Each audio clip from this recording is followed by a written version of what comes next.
Le troisième vœu est présenté par le groupe Nouveau Monde en commun pour une reconnaissance et un jumelage de la région Languedoc-Roussillon Midi-Pyrénées avec le Rojava. Donc c'est M. Célin qui le présente. Oui, Madame la Présidente, merci. Mesdames et Messieurs les élus, le Rojava est peut-être assez peu connu du grand public et peut-être y compris dans notre Assemblée. C'est tout simplement le nord de la Syrie, le Kurdistan syrien, qui a été déclaré province autonome au début de la guerre en Syrie en 2012 et qui vient de se déclarer région fédérale il y a quelques semaines. Alors, cette région a une grande importance à la fois géopolitique et y compris du point de vue de ce que peut concentrer les valeurs de liberté et d'émancipation de l'humanité, puisque c'est tout simplement l'endroit qui est la nouvelle frontière de l'humanité contre Daesh et contre la barbarie. Le Rojava est plus connu par sa ville-centre, qui est la ville de Kobané, dont la lutte héroïque des combattants kurdes et notamment des femmes ont fait en sorte de chasser les barbares de Daesh. Et quand je dis les barbares de Daesh, je citerai 3 exemples.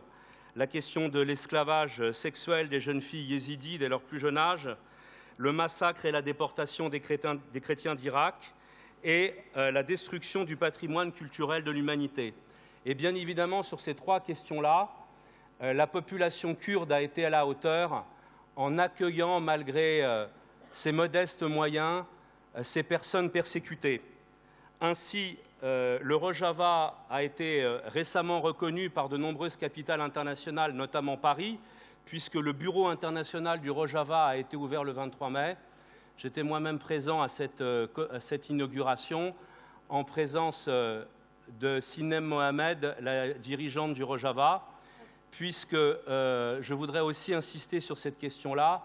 Tous les postes politiques au Rojava, à l'instar des autres organisations kurdes, sont en binôme femmes-hommes et montrent l'exemple par beaucoup d'aspects, notamment sur la question de la laïcité, puisque la constitution du Rojava permet aux Syriaques, aux chrétiens d'Orient, aux juifs, aux azéris, aux musulmans, aux personnes de toute obédience, de toute croyance ou de non-croyance d'ailleurs, de vivre ensemble sur la base d'un contrat laïque.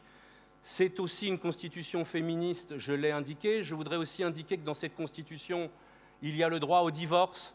Donc je vous laisse imaginer à quel point cette constitution représente un progrès pour les femmes dans la région. C'est aussi une constitution écologiste et basée sur la démocratie communale. Donc, pour toutes ces raisons, je vous présente, après ces attendus, le vœu que nous déposons. Le groupe Nouveau Monde en commun suit avec intérêt les événements qui se déroulent actuellement dans la province autonome kurde du Rojava, située dans le nord de la Syrie, où le peuple kurde mène une expérience politique inédite et une lutte quotidienne contre les forces de l'État islamique.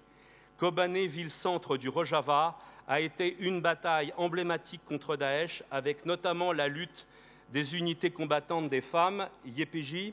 Je me permets d'insister pour vous dire qu'aujourd'hui, je fais une insiste que la bataille de Raqqa et de Minjab fait rage pour desserrer les différents verrous et différentes routes d'approvisionnement de l'État islamique et que les institutions démocratiques kurdes dans la région et les combattants et les combattantes kurdes sont au premier poste du combat pour eux, bien sûr, mais aussi pour nous et pour l'ensemble de l'humanité.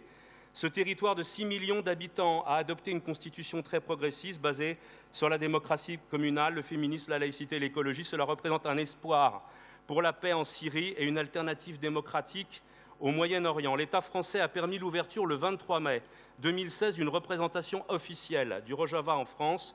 Nous souhaitons que la région Languedoc-Roussillon Midi-Pyrénées s'engage auprès des institutions du Rojava dans le cadre d'un partenariat économique, culturel et logistique et d'une perspective de jumelage avec le Rojava.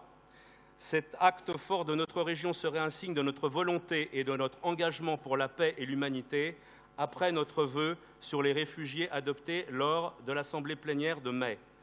Un travail important de solidarité est déjà mené par la maison, en réalité franco-kurde. C'est une toute petite erreur. Midi-Pyrénées et le collectif de solidarité pour Kobané qui existe, je pense, dans un certain nombre de villes de notre région, notamment à Toulouse et à Montpellier. Notre présence sur ce territoire s'appuiera sur les autorités locales et les ONG déjà impliquées dans la province. Par conséquent, les élus régionaux de Languedoc-Roussillon, Midi-Pyrénées réunis ce jour en assemblée plénière demandent l'appui du gouvernement français pour nous aider à mettre en place des relations avec les représentants, et on peut dire représentantes aussi, de la région fédérale du Rojava. Je me permettrai une conclusion. Soyons utiles, soyons dignes de celles et ceux qui luttent chaque jour, je l'ai dit pour nous, mais aussi pour l'ensemble de l'humanité. Reconnaissons le Rojava, établissons ce partenariat et ce jumelage. Je vous remercie de votre attention.